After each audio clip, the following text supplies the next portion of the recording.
À minuit, les cloches de l'église ont cessé de sonner, et 1 heure plus tard, un cadavre gisait devant l'autel. Pourquoi les cloches, qui avaient sonné chaque nuit pendant des siècles, se sont-elles soudainement tues au moment exact où le crime a été commis? Bonsoir à tous, et bienvenue dans cette histoire palpitante, le silence des cloches, un mystère où Hercule Poirot, le plus célèbre des détectives belges, devra affronter l'ombre d'un secret enfoui depuis des générations. Et vous, qu'en pensez-vous? Était-ce un simple hasard ou un signal diaboliquement calculé par l'assassin? Commentez votre ville ci-dessous et dites-moi, vous croyez au hasard ou au crime parfait? Restez jusqu'à la fin, car je vous promets, vous n'allez pas croire ce que Poirot découvrira caché derrière les murs de cette vieille église. Préparez-vous, car le mystère commence maintenant. Le village de Saint-Éloi s'enveloppait dans une obscurité étrange ce soir-là. Les habitants, habitués au carillon régulier des cloches de l'église, attendaient avec inconscience leur son familier. Mais à minuit précis, un silence glacial s'abattit sur la vallée. Pas un seul battement de cloche, seulement le vent, sifflant entre les pierres, comme un présage funeste. Dans une petite maison non loin du clocher, une vieille femme se leva brusquement de son lit. Elle jura avoir entendu une ombre passer sous sa fenêtre, lourde, pressée, comme si quelqu'un fuyait. Sa main tremblante fit le signe de croix, persuadée que ce silence nocturne annonçait un malheur à la même heure.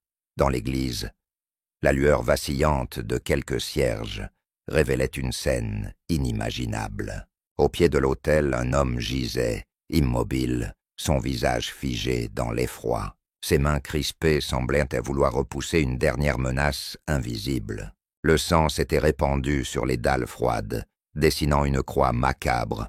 Le matin suivant, le village entier fut bouleversé. Les cloches restaient muettes, comme si elles refusaient elles-mêmes de pleurer le mort. Les paysans, les marchands, même le curé, se regardaient avec stupeur et crainte. Personne n'osait franchir seul le seuil de l'église. On murmurait que le démon s'y était logé. C'est alors qu'une silhouette bien connue fit son apparition sur la place du marché. Un petit homme, à la moustache impeccable, le regard vif et l'allure impeccable. Hercule Poirot, invité par un ami notable de la région, observait déjà chaque détail. Les traces de pas dans la boue, la panique dans les yeux des villageois, le clocher figé dans son mutisme. « Mes amis, » dit Poirot en s'inclinant légèrement, « quand les cloches cessent de sonner, ce n'est pas seulement le métal qui se tait, c'est souvent la vérité qui cherche à se cacher. » Son accent belge résonna comme un défi. Certains habitants sentirent un frisson parcourir leur dos, d'autres soupirèrent de soulagement. Peut-être enfin quelqu'un allait comprendre. Poirot demanda aussitôt à voir le corps. Ses pas mesurés résonnaient sur les dalles, et chaque écho semblait lui révéler un secret. Ses yeux gris observaient tout, la position du cadavre, la cire fondue des cierges, l'absence totale de poussière sur certains bancs. Il fronça les sourcils, comme si une mélodie silencieuse se jouait dans son esprit. À ses côtés, l'inspecteur local bafouillait des explications confuses. « C'est un crime horrible, monsieur Poirot, mais je vous avoue, je ne comprends rien. Comment l'assassin a-t-il pu entrer sans être vu? Et pourquoi les cloches, toujours fidèles, se sont-elles tues cette nuit-là ?» Poirot posa un doigt sur ses lèvres et répondit d'une voix basse, mais ferme. « Mon cher, ce silence n'est pas une coïncidence, c'est un message.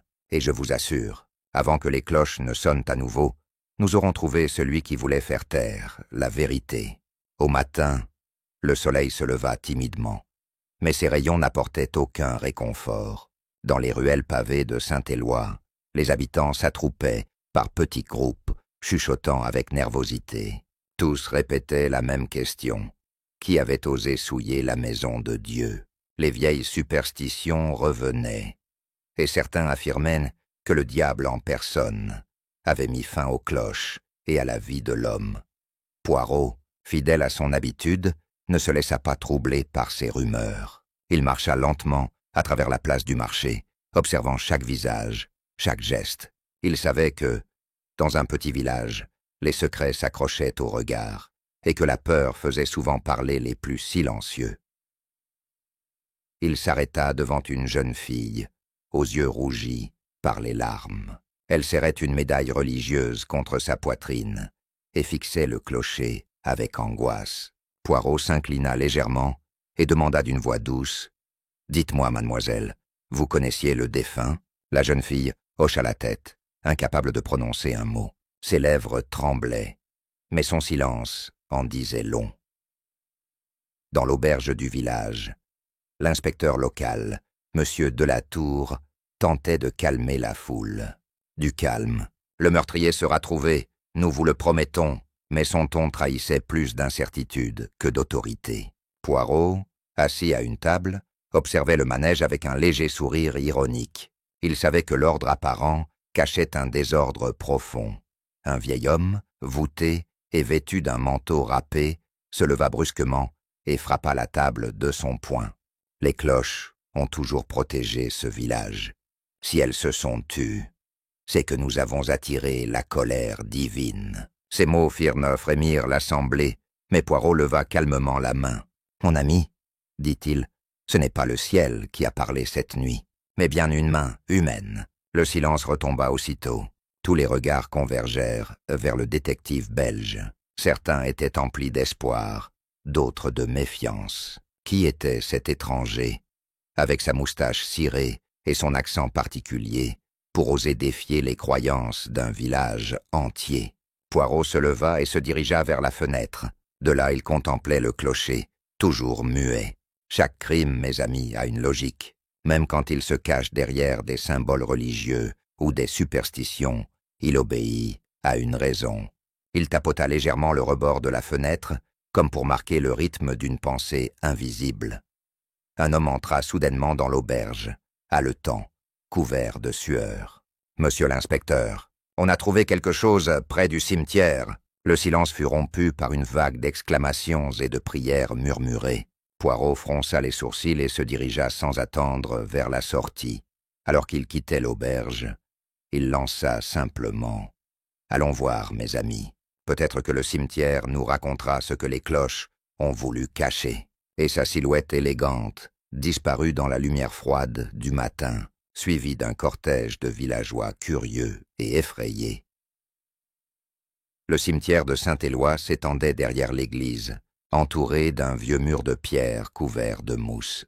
Les croix de bois, usées par le temps, se penchaient comme des témoins fatigués d'histoires oubliées. Ce matin-là, un brouillard épais enveloppait les tombes, donnant au lieu une atmosphère encore plus lourde et mystérieuse. Poirot avança lentement entre les allées, son regard attentif balayant chaque détail.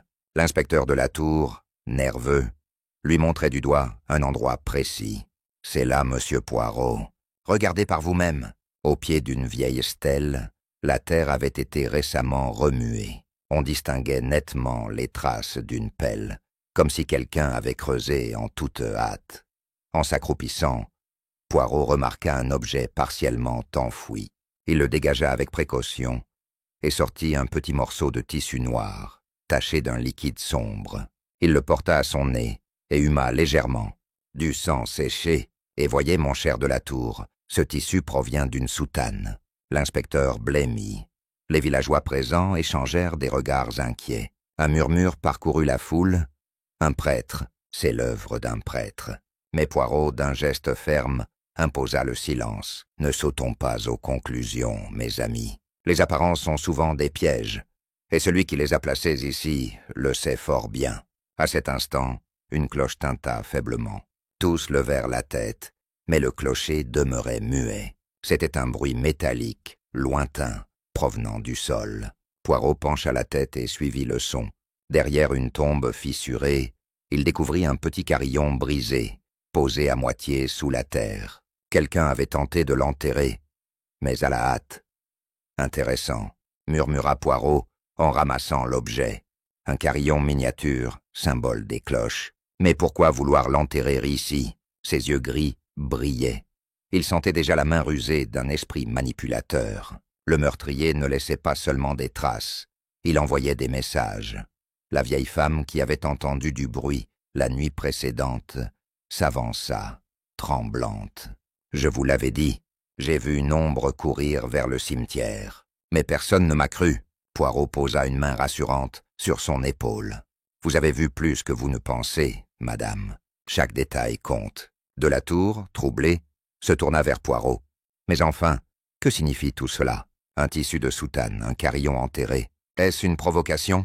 Poirot esquissa un léger sourire. « Une provocation, oui, mais surtout une mise en scène. L'assassin ne tue pas seulement, il raconte une histoire, et nous devons la lire en quittant le cimetière. » Poirot se redressa et déclara d'un ton assuré. « Ce n'est pas le silence des cloches qui nous mène, mais la main qui a voulu les faire taire.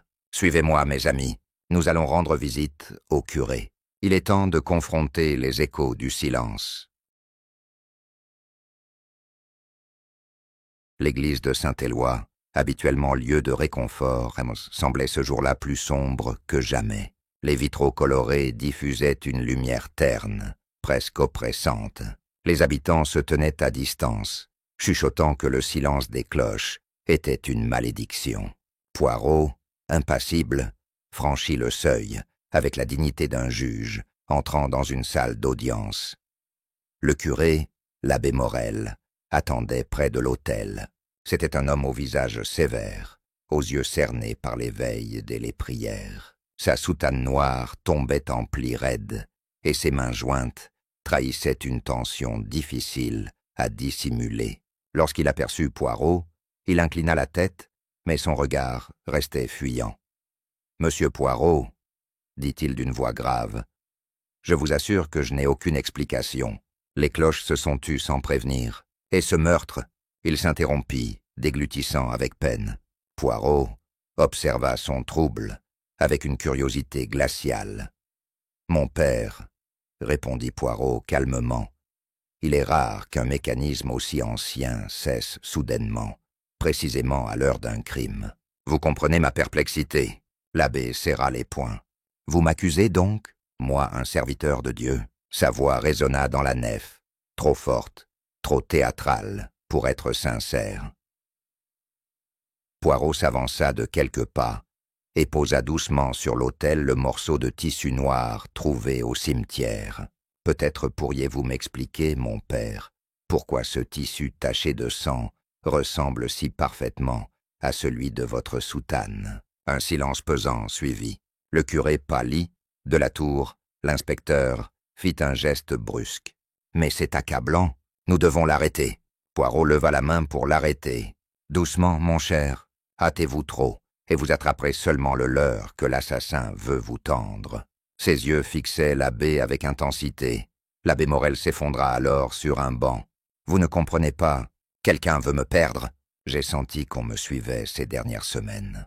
Et hier soir, avant le meurtre, j'ai trouvé la porte de la sacristie entr'ouverte, alors que je l'avais fermée. Son souffle devenait haletant, presque une confession. Poirot, sans le quitter des yeux, répondit doucement. « Voilà qui devient intéressant, mon père, car si quelqu'un cherche à vous accuser, c'est qu'il sait que vous avez quelque chose à cacher. Peut-être pas un crime, mais un secret. Et c'est ce secret qui fait taire les cloches. » En sortant de l'église, Poirot murmura à de la Tour. « L'abbé n'est pas l'assassin, mais il détient une clé. Et croyez-moi, les cloches ne se sont pas tues pour rien. » Poirot demanda aussitôt à visiter la sacristie. L'abbé Morel hésita, ses mains tremblantes, cherchant machinalement son chapelet. Finalement, il sortit une clé de sa poche et ouvrit la lourde porte en bois. L'odeur de cire et de poussière s'en échappa, mêlée à un parfum métallique, presque inquiétant. La pièce, étroite et faiblement éclairée, révélait des armoires pleines de vêtements liturgiques, des missels anciens et des objets sacrés recouverts de poussière. Poirot s'avança d'un pas mesuré, son regard scrutant chaque détail. Une chaise déplacée, une fenêtre entr'ouverte et surtout une trace de boue séchée sur le tapis. « Intéressant, » murmura-t-il. « Ce tapis, mon cher de la Tour, n'a pas vu un pas de boue depuis des années. Or, la nuit dernière, quelqu'un y a laissé cette marque. L'intrus est passé par ici. L'inspecteur fronça les sourcils, impressionné par la minutie du détective belge. Poirot tira alors un tiroir et découvrit un petit carnet dissimulé sous des tissus liturgiques.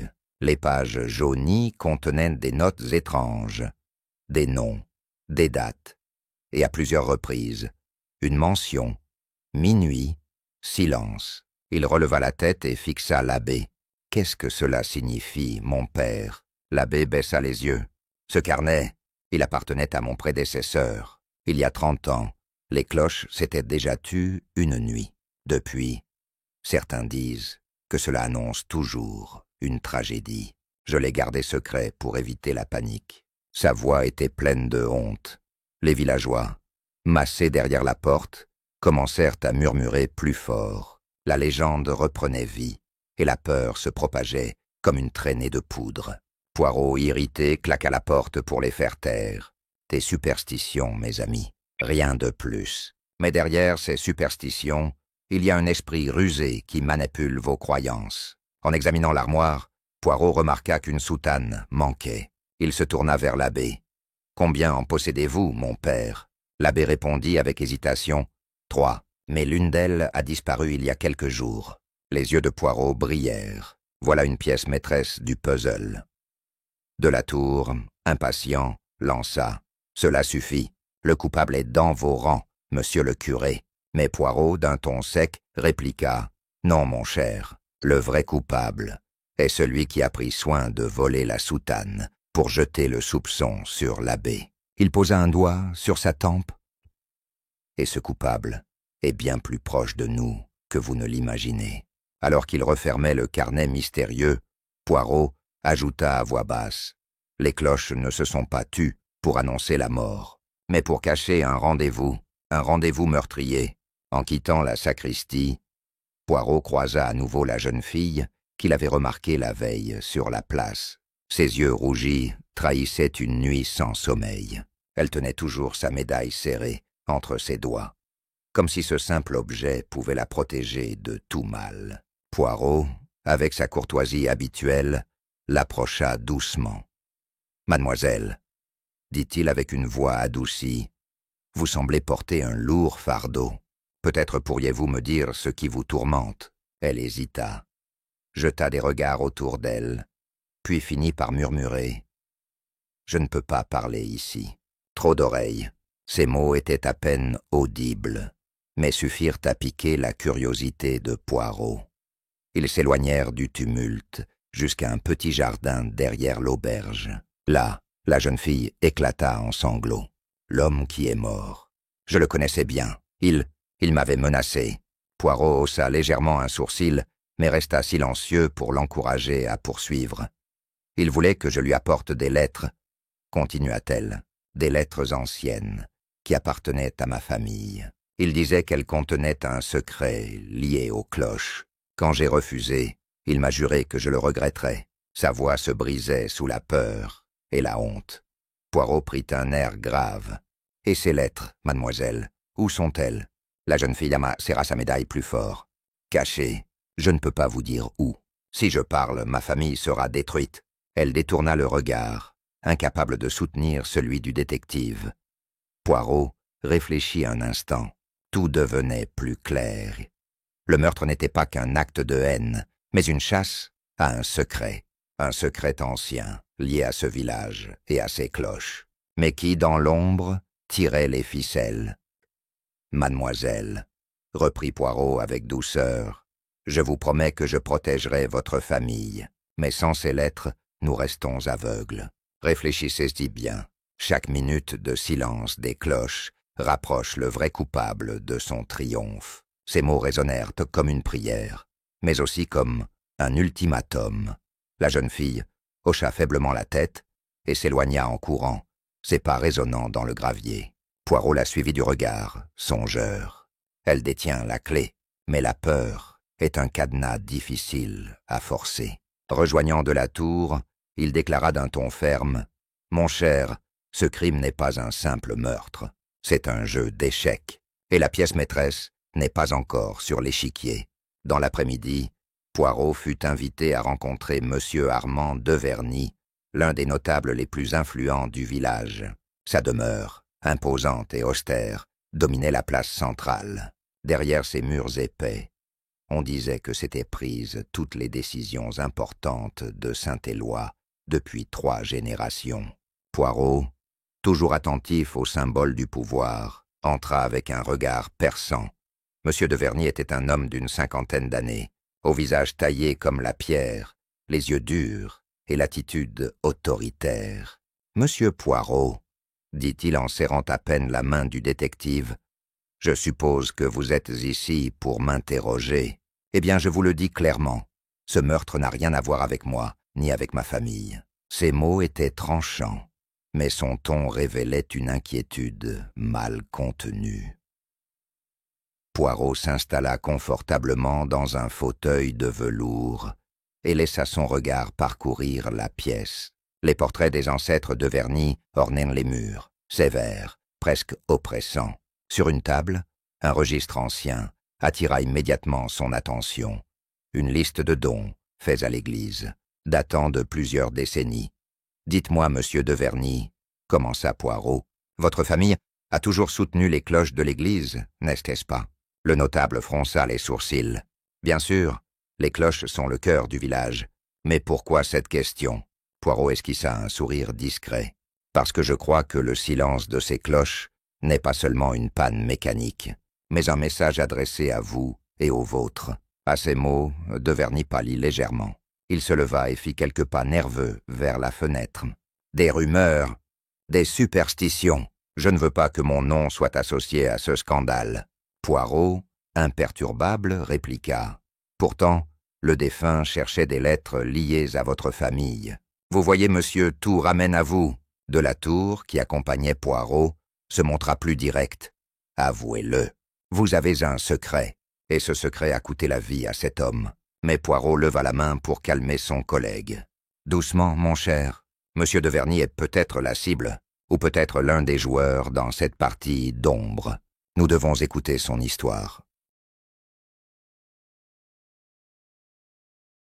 Le notable s'effondra dans son fauteuil, la mâchoire crispée. « Très bien, je vais parler. Oui, il existe un ancien secret concernant les cloches, mais ce n'est pas un crime. C'est une honte familiale. » Ses yeux se voilèrent d'amertume, et certains seraient prêts à tout pour le révéler au grand jour. Poirot se pencha légèrement en avant, ses doigts joints sous son menton. « Voilà qui devient intéressant, monsieur, car celui qui a tué voulait précisément exploiter cette honte. Vous devez comprendre, le meurtre n'était qu'un outil. Le vrai but est le secret. » En quittant la maison, Poirot déclara à de la Tour, « Nous avançons, mon ami. Chaque mensonge dévoile une vérité, et plus nous approchons de la vérité, plus le silence des cloches devient assourdissant. » La nuit tombait sur Saint-Éloi, enveloppant le village d'un voile d'inquiétude. Les volets claquaient sous le vent, et les habitants évitaient de sortir, comme si l'obscurité portait en elle la menace du meurtrier. Poirot, pourtant, marchait d'un pas assuré, guidé par une intuition qu'il ne partageait pas encore. Il se rendit discrètement à la maison de la jeune fille. Elle l'attendait, tremblante, à la lueur d'une bougie. « Monsieur Poirot, j'ai réfléchi à vos paroles. Vous avez raison. Si je garde ces lettres pour moi, d'autres mourront. » Ses mains frêles tenaient un petit coffret de bois qu'elle déposa avec précaution sur la table. Poirot l'ouvrit lentement. À l'intérieur, des lettres jaunies, scellées d'un cachet brisé, révélaient une correspondance ancienne entre les ancêtres de la famille de Verny et un religieux influent de l'époque. Ces lettres parlaient d'un accord secret. Les cloches avaient été financées par de l'argent détourné et en échange, un silence complice avait couvert un scandale. « Voilà donc, » murmura Poirot, « la raison pour laquelle les cloches sont devenues un symbole sacré. Ici, elles ne sonnaient pas seulement pour la foi, mais pour cacher une dette de honte. » Ses yeux brillaient. Il comprenait maintenant pourquoi certains voulaient à tout prix révéler ce secret, et d'autres l'enterrer à jamais. La jeune fille éclata en sanglots. « Vous comprenez? Si cela s'apprend, ma famille sera détruite. C'est pour cela que le défunt me faisait chanter. » Poirot posa doucement sa main sur la sienne. « Mademoiselle, je comprends. Mais sachez ceci, la vérité finit toujours par sonner, tout comme les cloches. De la Tour, qui avait accompagné Poirot, fronça les sourcils en parcourant les lettres. C'est donc ça, l'enjeu. Un secret vieux de plusieurs générations. Tout se sent. Pour de vieilles histoires de corruption. Poirot répliqua sèchement. Mon cher, ne sous-estimez jamais la force des hontes anciennes. Elles pèsent parfois plus lourd qu'un meurtre récent. Soudain, un bruit sourd résonna contre la porte. La jeune fille sursauta, effrayée. Poirot se leva aussitôt et observa l'ombre qui s'éloignait dans la rue déserte. Quelqu'un les surveillait. Quelqu'un savait que les lettres venaient d'être confiées. Le jeu devenait de plus en plus dangereux. Poirot rangea soigneusement les lettres dans sa mallette et déclara « Nous devons les protéger à tout prix, car celui qui tue ne s'arrêtera pas tant que ses secrets ne seront pas réduits au silence, comme les cloches. » Il ajouta à voix basse, presque pour lui-même. Mais ce n'est pas un hasard si les cloches se sont tues cette nuit-là. Non, c'était le signal du meurtrier, et je suis de plus en plus près de l'entendre. Le lendemain, le village s'éveilla dans une atmosphère encore plus lourde. Les rumeurs s'étaient mal multipliées pendant la nuit. Certains disaient avoir vu une silhouette rôder près de l'église. D'autres affirmaient avoir entendu un carillon lointain, comme un écho fantomatique. Poirot, lui, restait silencieux, ses petites cellules grises en pleine effervescence. Mais à l'aube, un cri retentit sur la place. Un groupe de villageois accourait vers le moulin abandonné. De la Tour et Poirot s'y rendirent aussitôt, suivis par une foule terrifiée. Là, sur le plancher poussiéreux, gisait un deuxième corps. C'était le sacristain, connu pour sa fidélité à l'église et son dévouement au curé. Le cadavre portait des traces de lutte, ses mains couvertes d'égratignures, son visage marqué par la terreur. Mais ce qui frappa Poirot fut l'objet placé sur sa poitrine. Une petite clochette dorée, identique à celle que l'on agitait autrefois pendant les processions. Le message était clair. Le meurtrier continuait son jeu macabre. De la Tour, livide, murmura « 2 morts en 2 nuits. Le village va sombrer dans la folie. » Mais Poirot répondit froidement « Non, mon cher, le meurtrier veut précisément cela, que la peur couvre ses véritables intentions. » Ses yeux se posèrent sur la clochette. Chaque indice est une note dans une mélodie, et je commence à entendre le refrain. Il observa la scène avec minutie. Les planches du sol étaient marquées de pas boueux, mais disposées étrangement. Voyez, de la Tour, les empreintes ne vont que dans une direction, vers le corps. Pas de traces de fuite, c'est une mise en scène. La foule grondait derrière eux. Certains accusaient l'abbé Morel, d'autres la famille Deverny. Les tensions montaient. Et Poirot comprit que bientôt, la haine pousserait les villageois à faire justice eux-mêmes. Il fallait agir vite. La jeune fille aux lettres arriva en courant, essoufflée. « Monsieur Poirot, quelqu'un est venu chez moi cette nuit. Ils ont fouillé partout. Ils cherchèrent les lettres. » Son visage exprimait une peur viscérale. Poirot lui posa la main sur l'épaule. « Courage, mademoiselle. Le meurtrier s'impatiente. Et quand l'assassin perd patience, il laisse tomber son masque. » Poirot s'agenouilla à côté du corps et examina la clochette dorée. Sur le métal terni, il remarqua une gravure presque effacée. « Pour la gloire de Deverny. » Ses moustaches frémirent. Encore une fois, tout ramenait à cette famille.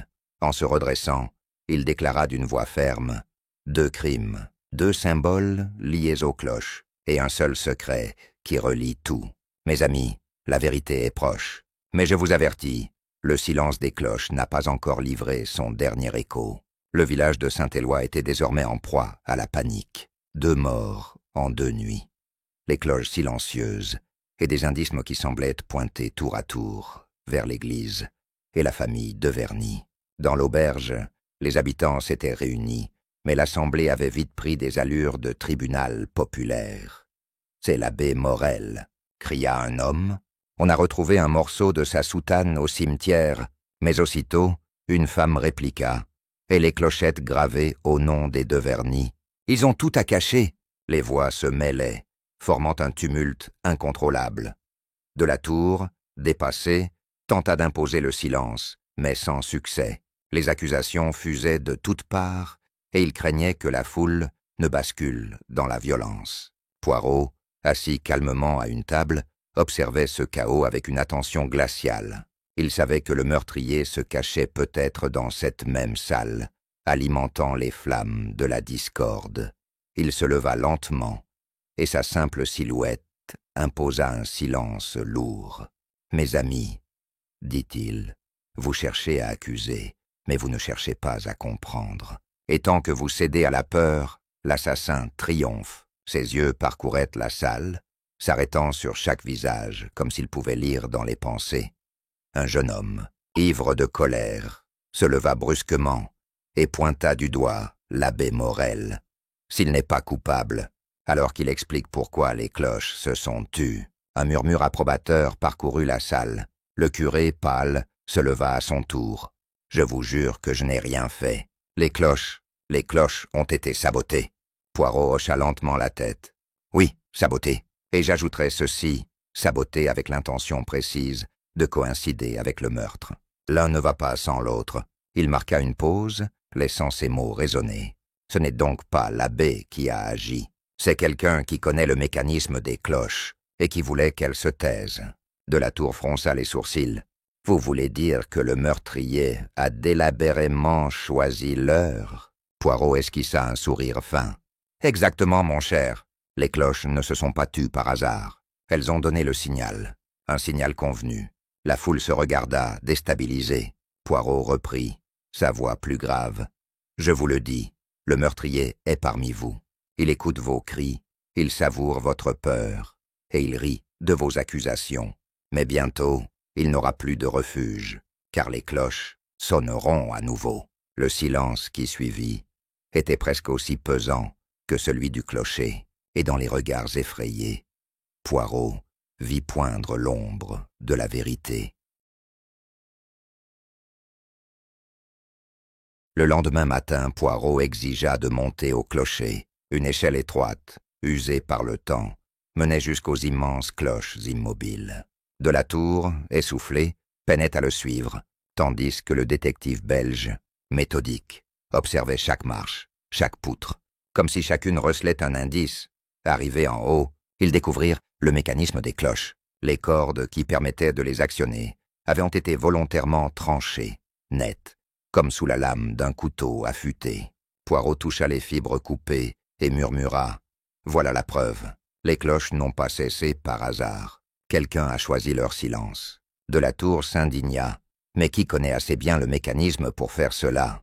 Poirot fit claquer sa langue contre son palais. « Mon cher, dans chaque village, il y a toujours un homme qui connaît les rouages du clocher. Un homme de confiance, discret, qu'on ne soupçonne jamais. » En descendant, Poirot remarqua une empreinte boueuse sur une poutre basse, comme si quelqu'un s'était accroché pour grimper. Une chaussure fine, pas une botte de paysan. Ses yeux s'illuminèrent. Le meurtrier n'était pas un homme du peuple, mais quelqu'un d'inattendu, quelqu'un qui avait voulu tromper tout le monde. Sur la place, les villageois attendaient anxieusement. Poirot sortit du clocher et leva la main. « Mes amis, » dit-il d'une voix claire, « je vous annonce ceci. Les cloches ne sont pas mortes. Elles ont été réduites au silence par une main humaine, et cette main appartient à l'un de vous. » Un frisson parcourut la foule. Certains reculèrent, d'autres fixèrent Poirot avec défi. Le détective poursuivit. « L'assassin n'a pas seulement tué 2 hommes. Il a voulu souiller vos symboles les plus sacrés, vos cloches, votre église, vos traditions. Pourquoi ? Parce qu'il cache une vérité ancienne, une vérité qui le condamne. » La jeune fille, blême, serra à nouveau sa médaille. Poirot s'approcha d'elle et parla doucement. « Vous voyez, mademoiselle, vos lettres ne sont pas seulement des preuves, elles sont une arme. L'assassin les redoute plus que tout. » De la Tour, nerveux, demanda « Alors vous savez qui c'est, Poirot? Vous connaissez son nom ?» Le détective esquissa un sourire mystérieux. « Pas encore. Mais je sais ceci.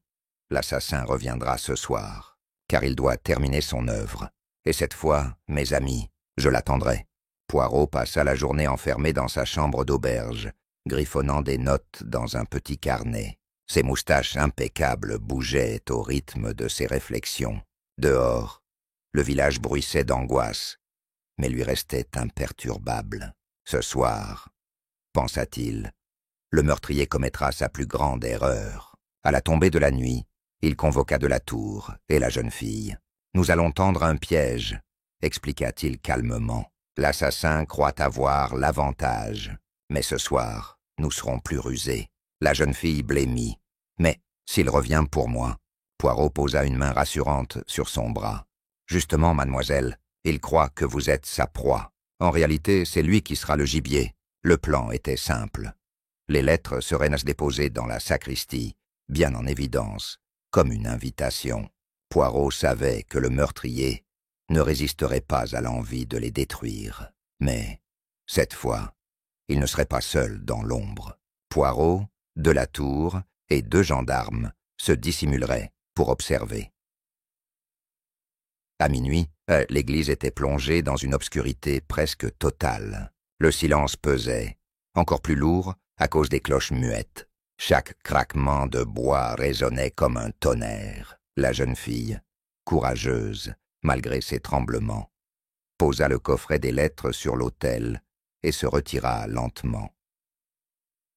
Poirot fit signe à de la tour de se cacher derrière une colonne. Lui-même se plaça dans l'ombre du confessionnal, son regard perçant braqué sur l'autel. Le temps s'étirait, chaque minute paraissant une éternité. Puis, enfin, une silhouette entra discrètement par la porte latérale. L'intrus avança à pas feutrés. Sa main gantée se tendit vers le coffret, mais au moment où il le souleva, une voix claire résonna dans la nef. « C'est assez, monsieur. Le jeu est terminé. » La silhouette sursauta. Poirot venait de sortir de l'ombre, les moustaches fièrement dressées. De la tour surgit à son tour, braquant une lampe sur le visage de l'intrus. Mais celui-ci, vif et désespéré, jeta le coffret au sol et tenta de fuir.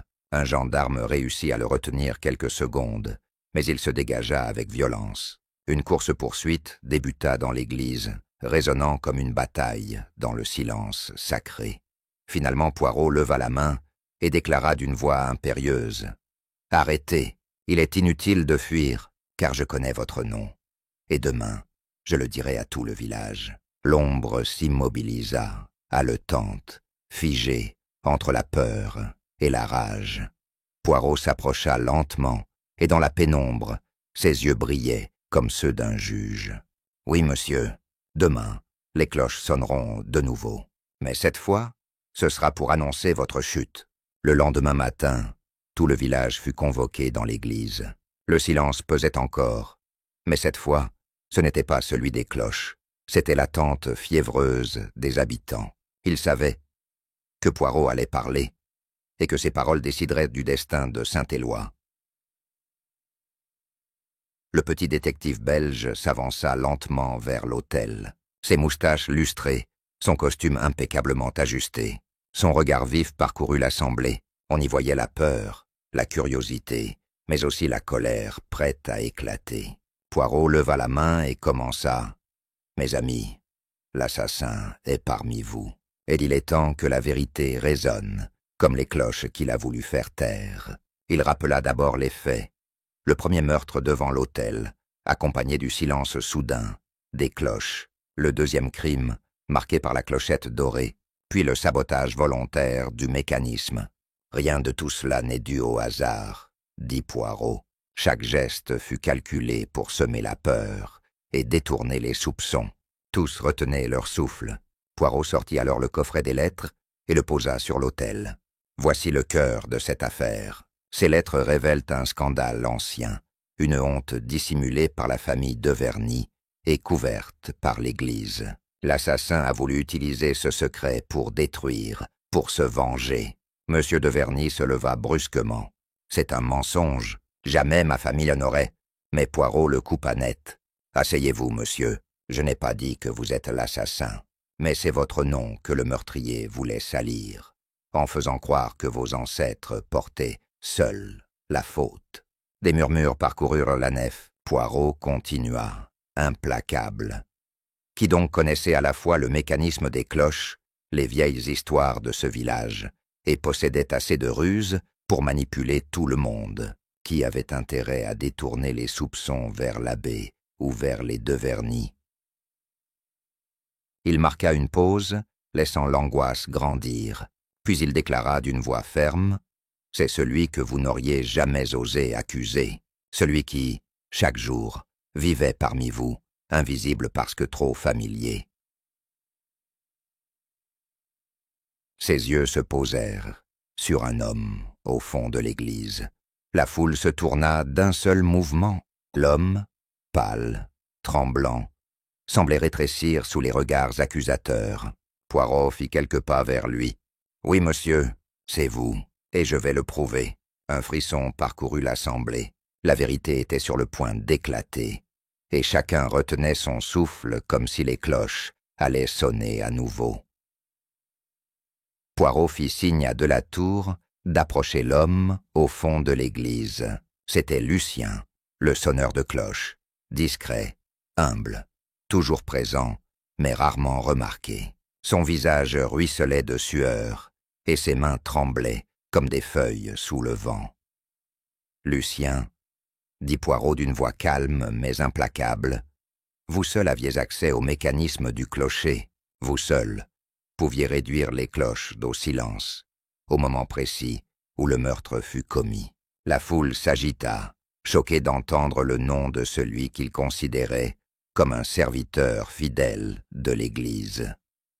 Lucien tenta de protester. « Non, non, je ne suis pas un assassin. Je n'ai fait que mon devoir. » Mais Poirot l'interrompit, son doigt levé. « Votre devoir? Non, monsieur, votre vengeance. » Il sortit alors l'une des lettres anciennes. Ces lettres prouvent que votre famille a fut spoliée autrefois, quand les cloches furent offertes par les Deverny. Votre grand-père a été ruiné. Et depuis, vous nourrissiez une haine sourde contre cette famille et contre l'Église qui avait couvert le scandale. Lucien baissa la tête, ses lèvres blanches murmurant des mots inaudibles. Poirot poursuivit. Le premier mort était celui qui avait découvert vos recherches dans les archives. Il vous faisait chanter, vous l'avez fait taire, et pour détourner les soupçons, vous avez fabriqué de fausses preuves contre l'abbé. La foule haletait, certains pleuraient, d'autres juraient tout bas. Poirot se tourna vers le deuxième crime. Quant au sacristain, il avait compris que vous montiez au clocher la nuit. Il vous a surpris, et vous l'avez tué aussi. Pour le punir, vous avez laissé cette clochette sur son corps, comme un message ironique. Lucien éclata soudain. Oui, oui, c'est vrai. Toute ma vie, j'ai vécu dans l'ombre de votre hypocrisie. Les Deverny, l'Église, les cloches, tout n'était que mensonge et corruption. Alors j'ai voulu que vos cloches se taisent pour toujours. Sa voix résonna dans la nef, pleine de rage et de douleur. Poirot s'approcha, son regard plein d'une gravité presque compatissante. Mais en faisant cela, mon pauvre ami, vous n'avez pas brisé vos chaînes. Vous les avez seulement transmises au sang innocent que vous avez versé. Pendy.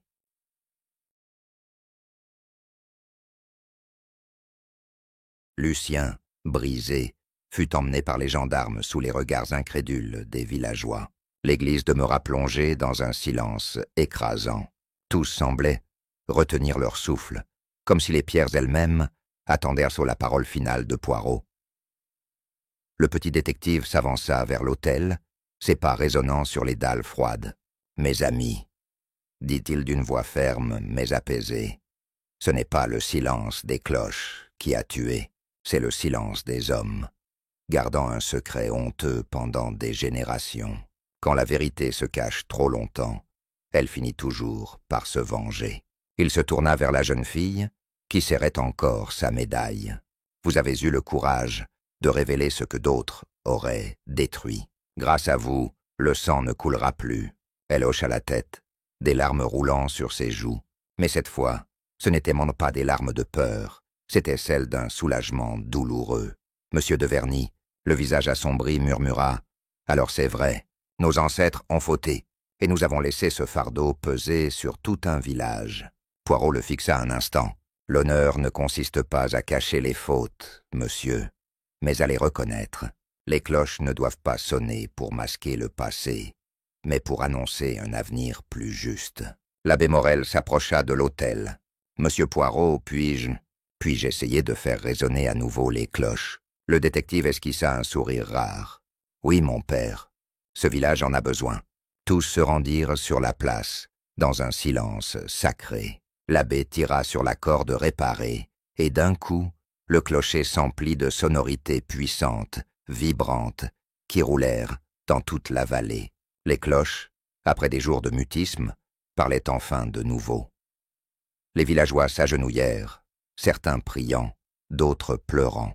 Poirot, immobile, regardait le ciel avec une sérénité mélancolique. « Écoutez, mes amis, ce n'est pas seulement le son des cloches, c'est le son de la vérité qui retrouve sa place. » De la Tour, ému, posa une main sur l'épaule de Poirot. « Vous avez sauvé ce village, monsieur. » Poirot secoua doucement la tête. « Non, mon ami, ce sont les cloches qui l'ont sauvé, car elles ont su se taire, pour que nous puissions entendre ce qui devait être révélé. » Alors que le carillon se déployait dans l'air clair du matin, Poirot fit volte-face, son manteau battant légèrement dans le vent, et avec la dignité tranquille d'un homme qui avait accompli sa tâche, il s'éloigna, laissant derrière lui un village en paix, réconcilié avec ses ombres et ses cloches retrouvées.